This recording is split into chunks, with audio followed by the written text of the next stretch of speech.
Everyone, welcome to my YouTube channel commerce with Gungun. तो आज हम माइक्रो इकोनॉमिक्स का चैप्टर नंबर 5 पढ़ने वाले हैं, जिसका नाम है बाजार संतुलन। तो आई होप इसने आपने जो इससे पहले वाले चैप्टर्स का वन शॉट देख लिया होगा और उनका रिवीजन एकदम अच्छा कर लिया होगा। तो इस चैप्टर को स्टार्ट करते हैं। तो शुरू करते हैं इस चैप्टर को। बाजार संतुलन यानी कि मार्केट इक्विलिब्रियम। बाजार संतुलन होता क्या है? तो बाजार संतुलन बाजार की वह स्थिति है जिसमें एक विशेष कीमत के अनुरूप किसी वस्तु के लिए मांग यथार्थ रूप से उसकी पूर्ति के बराबर होती है।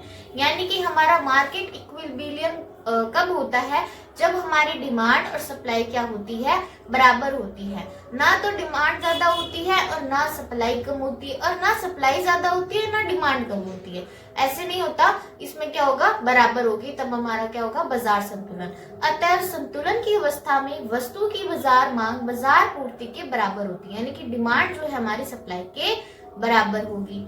फिर हमारा नेक्स्ट जो इसका कर्व है वो कैसे बनेगा? ये हमारा y एक्स पर हम कीमत को दर्शाएंगे और x पर मात्रा को दर्शाएंगे, और हमारा बाजार संतुलन ये है हमारा डिमांड और ये हमारी सप्लाई। तो यहाँ पर ये इस पॉइंट पे ये दोनों काटेंगे तो यहाँ पर क्या होगा? हमारा जिस कीमत पर क्या होता है? संतुलन होता है, तो उस पर प्राइस क्या होगी? संतुलित कीमत होगी। और जिस पर क्वांटिटी हमारी डिसाइड हो रही है वो क्या है? संतुलित मात्रा होगी।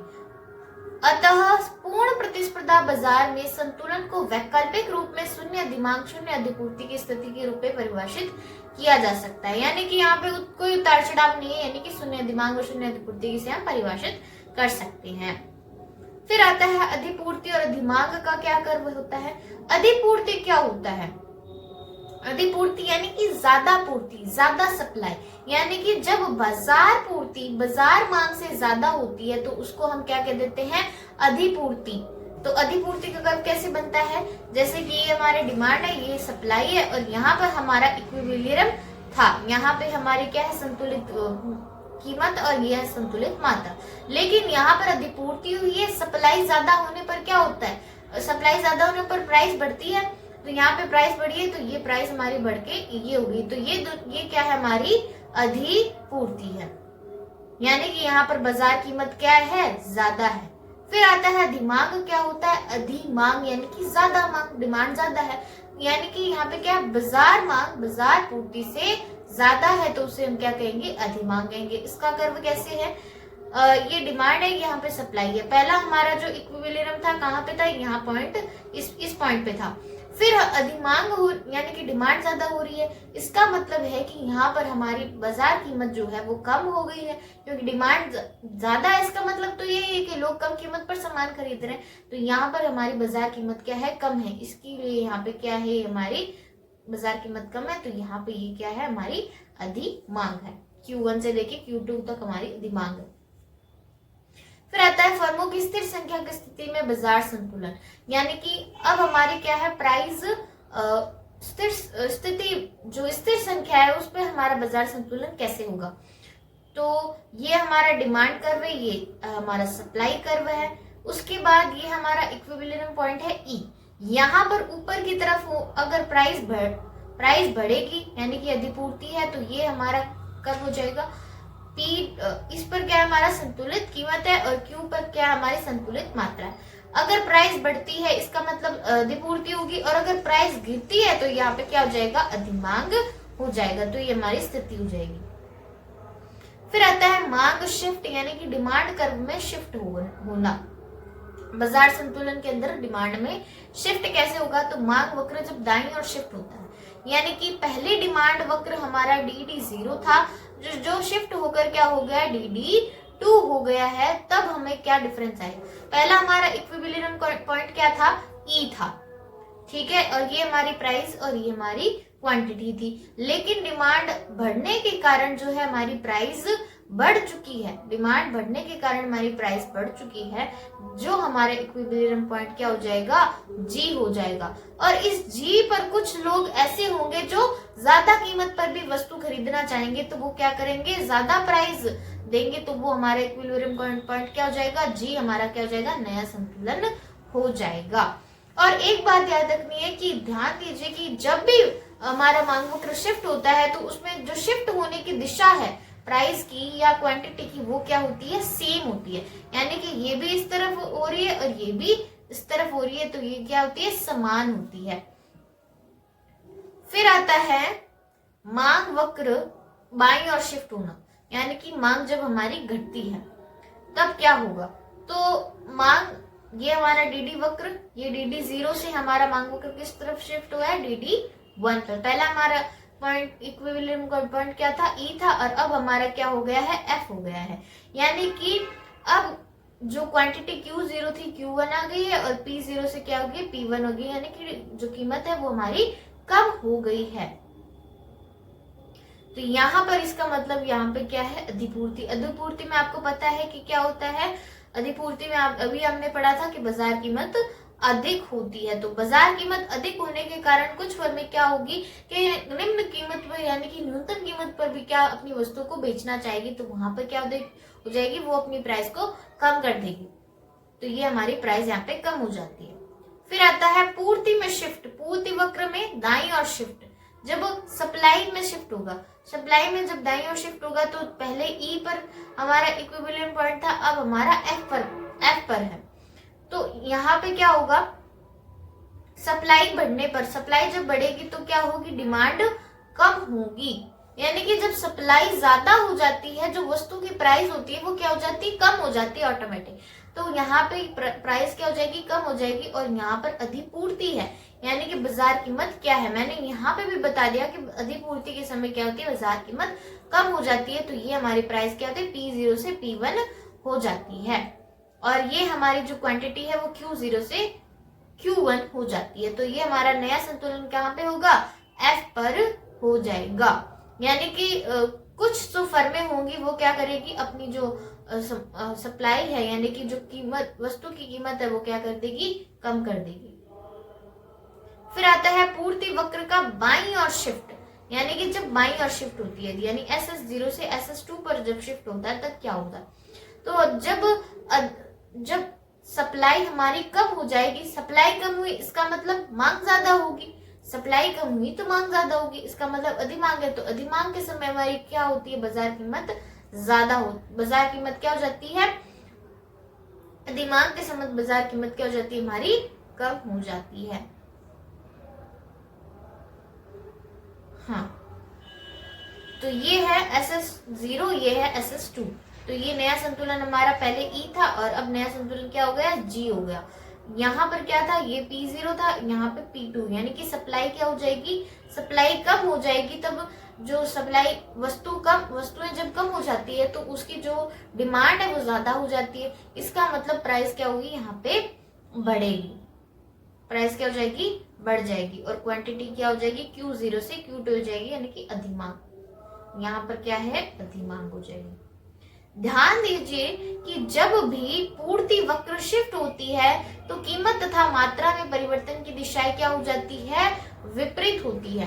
यानी कि जब भी मांग वक्र शिफ्ट होता है, पूर्ति वक्र शिफ्ट होता है, तो जो कीमत और मात्रा में परिवर्तन की दिशाएं क्या हो जाती है, विपरीत हो जाती है। जैसे कि ये यहाँ जा रही है और ये ऊपर की, तो ये कम हो रही है क्वांटिटी तो, और प्राइस क्या हो रही है, हमारी बढ़ रही है। तो ये दोनों विपरीत दिशाओं में है। फिर आता है मांग तथा पूर्ति का एक साथ शिफ्ट कैसे होगा। पहले तो हमने पढ़ा अलग अलग पढ़ा, मांग का और सप्लाई का। अब हम दोनों का साथ में कैसे करते हैं, पूर्ति वक्र का एक साथ जब शिफ्ट होता है तो मांग तथा पूर्ति वक्र दोनों का दाईं ओर शिफ्ट, यानी कि डिमांड भी बढ़ रही है और सप्लाई भी बढ़ रही है।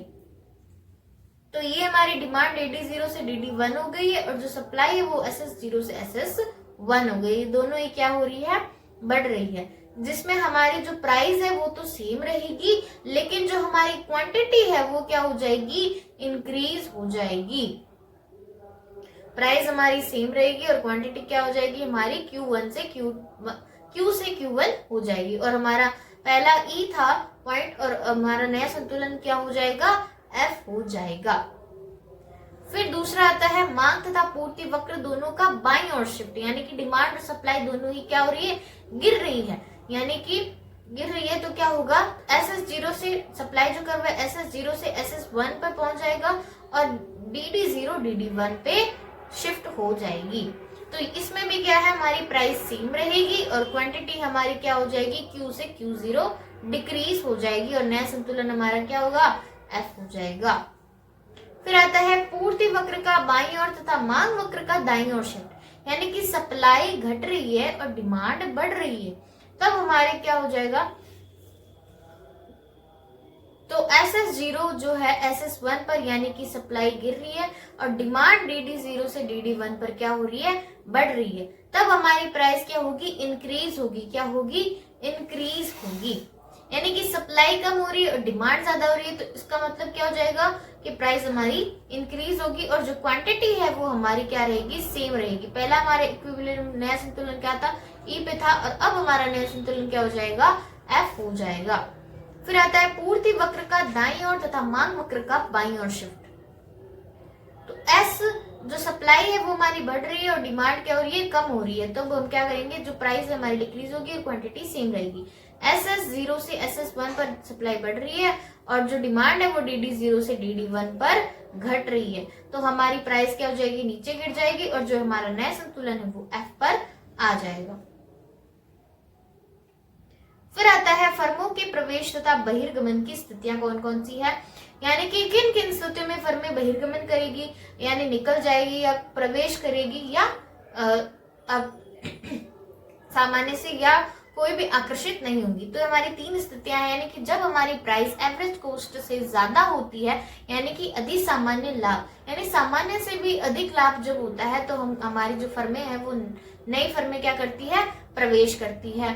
और जब प्राइस एवरेज कॉस्ट क्या होती है, एवरेज कॉस्ट प्राइस जो है एवरेज कॉस्ट से कम होती है, जो सामान्य से कम लाभ हो रहा है, इसका मतलब फर्में क्या करेगी, बहिर्गमन यानी कि बाहर निकल जाएगी। जब कम लाभ होगा मतलब लॉस हो रहा होगा।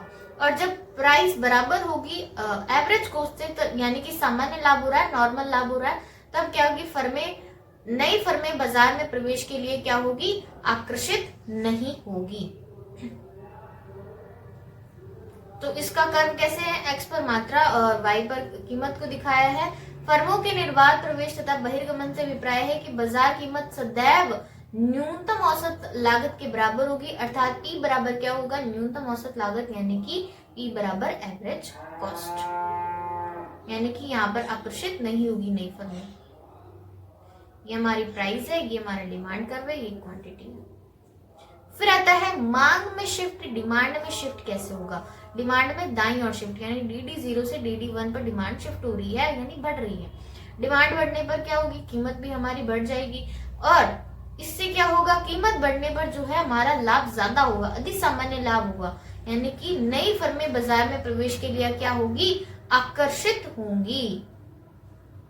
फिर मांग का बाईं ओर शिफ्ट, यानी कि डिमांड हमारी घट रही है, डिमांड घटेगी तो क्या होगी, कीमत भी कम हो जाएगी, इसका मतलब क्या है, अधिपूर्ति है, तो फर्में बहिर्गमन करेगी क्योंकि सामान्य से कम लाभ होगा, डिमांड घटेगी तो प्राइस भी तो कम होगी, तो क्या हो जाएगी, जो फर्में हैं वो बहिर्गमन कर जाएगी। फिर हमारे टॉपिक आता है उच्चतम निर्धारित कीमत, यानी कि प्राइस सीलिंग क्या होता है, यानी कि सरकार द्वारा कुछ ऐसी प्राइस डिसाइड की जाती है कि इस प्राइस तक आपको ये सामान बेचना है, यानी कि किसी वस्तु तथा सेवा की सरकार द्वारा निर्धारित कीमत की ऊपरी सीमा को हम क्या कहते हैं, उच्चतम कीमत निर्धारित कहते हैं। उदाहरण के लिए गेहूं, चावल, मिट्टी का तेल, चीनी के लिए ऐसी कीमत तय की जाती है तथा ये बाजार कीमत से क्या होती है, कम होती है। यानी कि सरकार क्या कर देती है, जैसे गेहूं है तो गेहूं की एक प्राइस डिसाइड कर देती है कि इससे ऊपर कोई भी गेहूं को नहीं बेच सकता, यानी कि ये क्या है, इसकी उच्चतम कीमत है, यानी इससे ऊपर कोई बेचेगा तो वो इसका मतलब है कि सरकार क्या करती है, गरीबों को जो गेहूं है वो सुलभ एकदम मिनिमल प्राइस में करवाती है। तो ये क्या है, हमारी उच्चतम कीमत निर्धारित, यानी कि सभी को अनाज और जो खाने की वस्तुएं हैं वो सही दाम पर मिल जाए, तो वो क्या करती है, उच्चतम कीमत निर्धारित करती है, प्राइस सीलिंग करती है।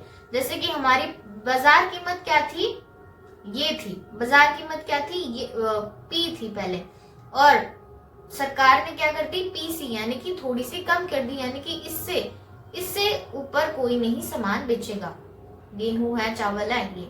और फिर है निम्नतम निर्धारित कीमत, यानी प्राइस फ्लोर, प्राइस फ्लोर क्या होता है? तो सरकार द्वारा किसी कीमत वस्तु सेवा के लिए निर्धारित न्यूनतम सीमा को निम्नतम निर्धारित कीमत कहते हैं। ये किस में यूज होता है? जैसे किसानों को वो मिलती है, उनकी सैलरी है या कोई जो मजदूरी है, तो वो क्या है, मजदूरी डिसाइड कर देते हैं कि इतनी तो मजदूरी इनको मिलनी ही चाहिए, न्यूनतम तो इतनी मजदूरी मिलनी चाहिए, इससे ज्यादा भले ही हो पर न्यूनतम तो इतनी मिलनी चाहिए, इससे कम नहीं उनको देनी है, इससे कम आप नहीं दे सकते उनको मजदूरी।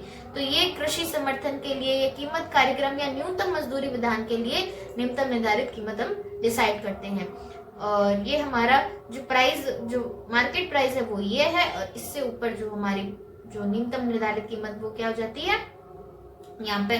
तो यहाँ पे क्या हो जाती है? अधिपूर्ति, यानी प्राइस हम बढ़ा देते हैं। तो ये था हमारा इकोनॉमिक्स का चैप्टर नंबर 5 बाजार संतुलन। आई होप आपको सबको समझ आया होगा। अगर समझ आया है तो चैनल को सब्सक्राइब करें और वीडियो को लाइक जरूर करें और अपने दोस्तों के साथ इस वीडियो को शेयर जरूर करें ताकि वो भी अपना बेस्ट रिवीजन कर सके। और ये जो पीडीएफ की लिंक है आपको डिस्क्रिप्शन बॉक्स में मिल जाएगी, और इससे आगे के चैप्टर आप देखना चाहते हैं तो इसकी भी जो लिंक है वो आपको नीचे बॉक्स में मिल जाएगी। तो देखते रहिए मेरे वन शॉट लेक्चर्स। तो मिलते हैं अगले लेक्चर्स में, तब तक के लिए धन्यवाद।